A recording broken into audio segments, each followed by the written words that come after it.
আচরণ করে যাচ্ছে। যত রকমের বিমাতৃসুলভ আচরণ হয়েছে, যত আইন, যত অ্যাক্ট, যত বিল আনা হয়েছে, তার সব শেষ সংস্করণ এই ওয়াকফ বিল 2024-এ তারা যেটা নিয়ে এসেছে। এবং কয়েকদিন আগে তারা পার্লামেন্টের সংখ্যাধিক্যতার পরিচয় দিয়ে সেই বিলটাকে আইনে পরিণত করে নেয়। আইন কার জন্য?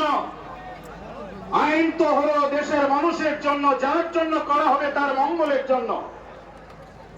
বিল আকারে থাকা অবস্থায় যখন আইনে পরিণত হয়নি, তখন থেকে শুরু করে এই দেশের মুসলিম মানুষ যারা তাদের পূর্বপুরুষ এই ওয়াকফ সম্পত্তি দান করেছিল, ওয়াকফ শব্দের অর্থ হল উৎসর্গ করা, আল্লাহর নামে উৎসর্গ করা সম্পত্তি।